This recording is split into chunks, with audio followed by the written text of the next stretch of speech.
తెలంగాణలో రెండు పోక్సో కేసులు సంచలనంగా మారాయి. ఒకటి కేంద్ర మంత్రి కుమారుడు బండి భగీరథకు సంబంధించిన అంశం కేసు ఒకటి. ఆ తర్వాత ఇటీవల 2 రోజుల క్రితం జరిగినటువంటి ఇంకో సంఘటన షాబాద్ రాజ్ కుమార్. సో షాబాద్లో రాజ్ కుమార్ అనే నిందితుడు కూడా పోక్సో కేసులో ఒక నిందితుడిగా ఉండి జైలుకు వెళ్ళి బయటకు వచ్చి ఏ కుటుంబం అయితే తనపై పోక్సో కేసు విధించిందో ఆ పోక్సో కేసు మొత్తాన్ని కూడా బాధిత కుటుంబాన్ని హతమార్చాడు. అయితే పోక్సో కేసు నిందితుడు రాజ్ కుమార్ 6గురిని అతి కిరాతకంగా చంపడం పైన పెద్ద ఎత్తున చర్చ జరిగింది. అయితే పోక్సో కేసులో ఈ మధ్య జైలు నుంచి విడుదలైనటువంటి బండి భగీరథ్ పోక్సో కేసుల గురించి సీఎం రేవంత్కి AP deputy CM Pawan Kalyan ఒక లేఖ రాసుకొచ్చారు. ఆయన ఏమన్నారు తెలుసా? పోక్సో చట్టాన్ని మరింతగా పటిష్టంగా అమలు చేయాలని చెప్పి అంటున్నారు పవన్ కళ్యాణ్. పోక్సో కేసుకి అత్యధిక ప్రాధాన్యత ఇవ్వాలంటున్నారు. చిన్నారుల భద్రత రాజ్యాంగ బాధ్యత అన్నారు.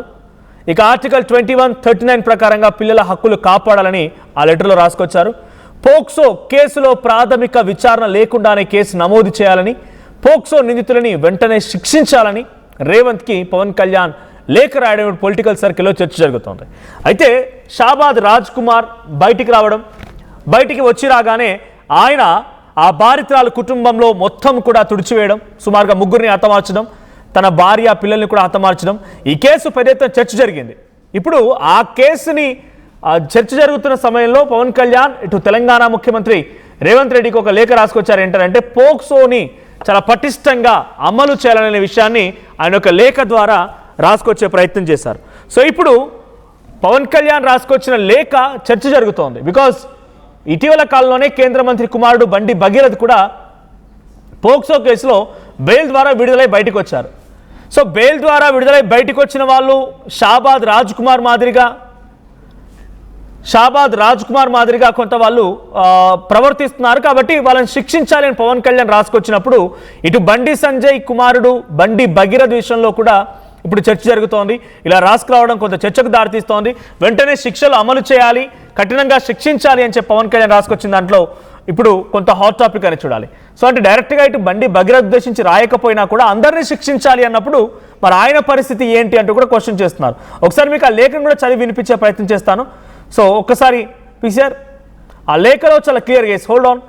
I'm writing to seek your attention that every child has a inalienable right to safety, dignity and freedom from fear, protecting children from sexual abuse.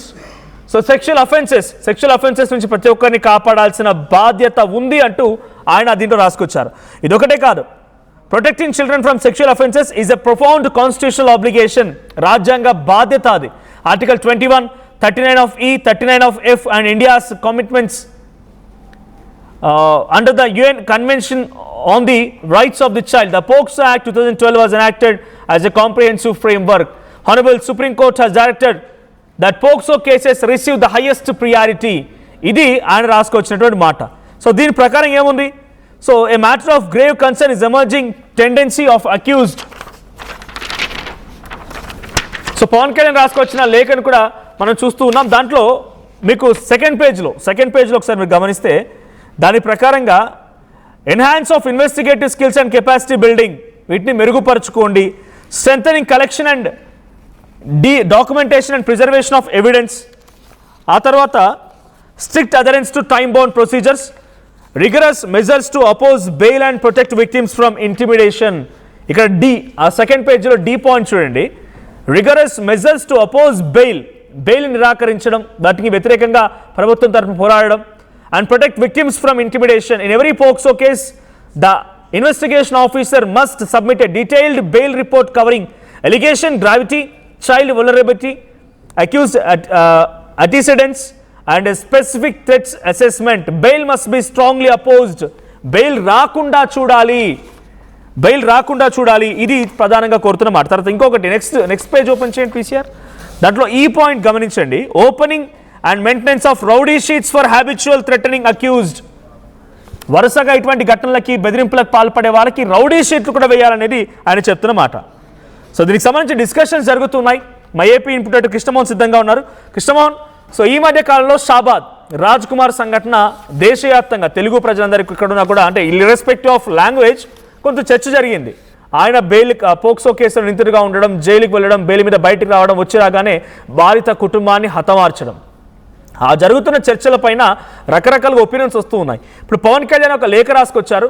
ఈ లేఖ ద్వారా ఆయన పోక్సో కేసు నిందితుడు బెయిల్కి రాకుండా చూడాలి, వారిని కఠినంగా శిక్షించాలి, కొన్ని స్ట్రెంథెన్ చేయాలని కూడా మెన్షన్ చేసుకొచ్చారు. సో ఈ మధ్య కాలంలో జరిగినటువంటి సంచలనమైనటువంటి 2 కేసుల్లో ఒకటి కేంద్ర మంత్రి కుమారుడిది కూడా, ఆయన బెయిల్పై బయటకు వచ్చారు. సో ఇప్పుడు పొలిటికల్ సర్కిల్స్లో రకరకాలుగా చర్చలు జరుగుతూ ఉన్నాయి. సో దీనిపై పవన్ కళ్యాణ్ ఎలా రియాక్ట్ అవ్వచ్చు, ఎటువంటి డిస్కషన్స్ జరుగుతూ ఉన్నాయి?